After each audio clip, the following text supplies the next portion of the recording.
Breaking news Bharat వైపు వేగంగా దూసుకువస్తుంది దిత్వా తుఫాన్. శ్రీలంకను అతలాకుతలం చేసి భారత్ వైపు వేగంగా కదులుతుంది. ఉత్తర వాయువ్య దిశగా కదులుతూ శ్రీలంకలోని ట్రింకోమాలికి 90 కిలోమీటర్ల దూరంలో, కలోవాకు 170 కిలోమీటర్ల దూరంలో కొనసాగుతుంది. కరైకల్కు 270 కిలోమీటర్ల దూరంలో, పుదుచ్చేరికి 380 కిలోమీటర్ల దూరంలో, ఇక చెన్నైకి 490 కిలోమీటర్ల దూరంలో కేంద్రీకృతమవుతుంది. రేపటికల్లా ఉత్తర వాయువ్య దిశగా కదులుతూ ఉత్తర తమిళనాడు, పుదుచ్చేరి, దక్షిణ కోస్తా ప్రాంతాలను తాకే అవకాశం ఉందంటున్నారు వాతావరణ శాఖ అధికారులు.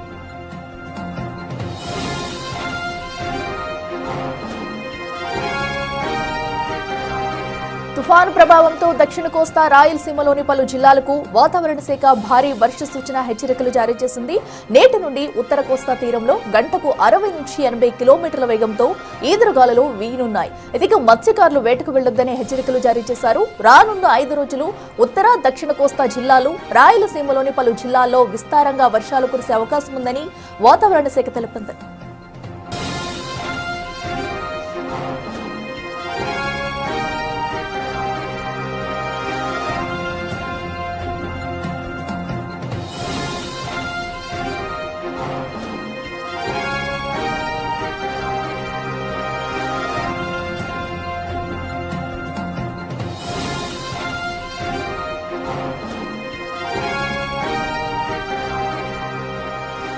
మోర్ డీటెయిల్స్ మా ప్రతినిధి రాజు లైవ్ లో అందిస్తారు. రాజు, చెప్పండి. ఏపీకి అయితే మరో గండం పొంచి ఉన్నట్టు తెలుస్తుంది. దిత్వా తుఫాను ప్రభావం ఏ ప్రాంతాలపై ఎక్కువ పడే అవకాశం ఉంది? వాతావరణ శాఖ అధికారులు ఏం చెప్తున్నారు?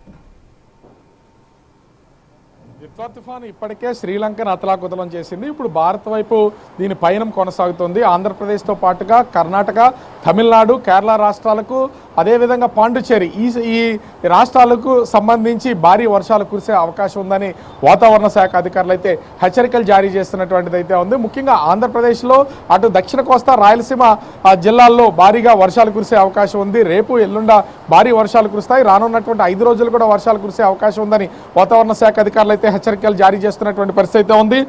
ముఖ్యంగా చూస్తే సముద్రం కొంత స్తబ్దతగా ఉన్నా కూడా దాని ప్రభావం ఎక్కువగా ఉంటుందనేది వాతావరణ శాఖ అధికారులు అంచనా వేస్తున్నటువంటి పరిస్థితి అయితే కనిపిస్తుంది. ముఖ్యంగా చూస్తే ఇప్పటికే ఇది శ్రీలంకలో కురిసినటువంటి భారీ వర్షాలకు అక్కడ దాదాపుగా మొత్తం శ్రీలంకలో ఉన్నటువంటి అనేక ప్రాంతాలను అతలాకుతలం చేసి దిశ మార్చుకుని అయితే ప్రస్తుతం ఇది ఉత్తర వాయువ్య దిశగా అటు శ్రీలంకలో ఉన్నటువంటి ట్రికోమాలియాకి 100 కిలోమీటర్ల దూరంలోనూ, అదేవిధంగా కలోవాకు 170 కిలోమీటర్ల దూరంలో అయితే ప్రస్తుతం ఉంది. అది ముఖ్యంగా బంగాళాఖాతంలో కొనసాగుతున్నటువంటి ఈ దిత్వా తుఫాను కరైకల్కి, ముఖ్యంగా ఇండియాకి సంబంధించినటువంటి కరైకల్కి 270 కిలోమీటర్ల దూరంలో, పుదుచ్చేరికి 380 కిలోమీటర్ల దూరంలో, చెన్నైకి 470 కిలోమీటర్ల దూరంలో ప్రస్తుతం అయితే కేంద్రీకృతమయ్యి అది కొనసాగుతున్నటువంటి పరిస్థితి అయితే కనిపిస్తుంది.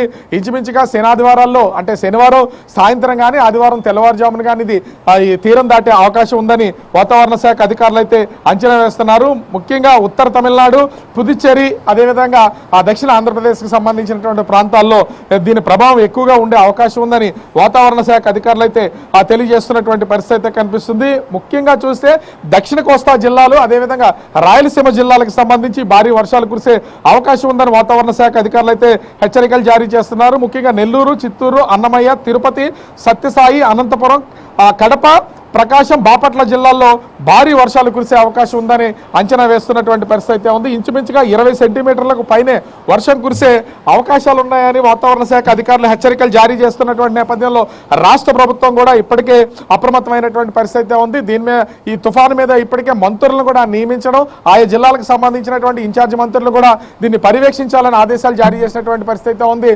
హోంశాఖ, డిజాస్టర్ మేనేజ్మెంట్కి సంబంధించి ఇప్పటికే ఎస్డీఆర్ఎఫ్, ఎన్డీఆర్ఎఫ్ బృందాలను కూడా సిద్ధం చేసి ఉంచారు. ఎందుకంటే బాపట్ల నుంచి అటు చిత్తూరు వరకు ఉన్నటువంటి, అన్నమయ్య జిల్లా వరకు ఉన్నటువంటి ప్రాంతాల్లో భారీగా వర్షాలు కురిసే అవకాశం అయితే కనిపిస్తుంది. దీంతో ఈ పూర్తి స్థాయిలో ప్రభుత్వ యంత్రాంగాన్ని కూడా సిద్ధం చేసినటువంటి పరిస్థితి కనిపిస్తుంది.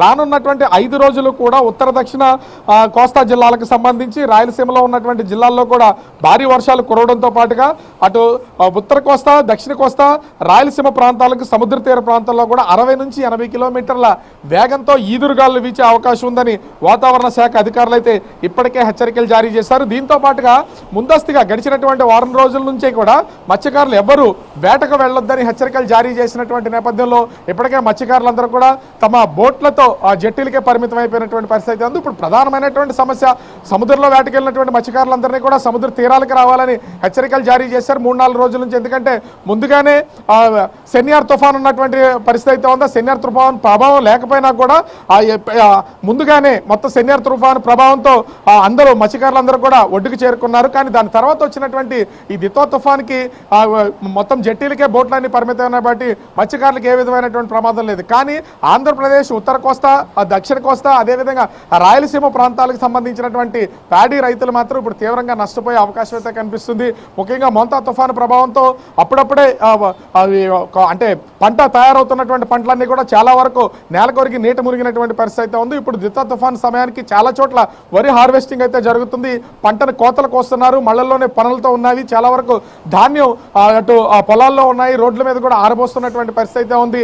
అవి ఇక్కడ ఇప్పటికే కొనుగోళ్లు అనేది చాలా స్లోగా జరుగుతున్నటువంటి నేపథ్యంలో రైతులు కొన్ని జాగ్రత్తలు తీసుకోవాలని ప్రభుత్వం కూడా రైతులకే సూచన చేస్తున్నటువంటి పరిస్థితి అయితే కనిపిస్తుంది.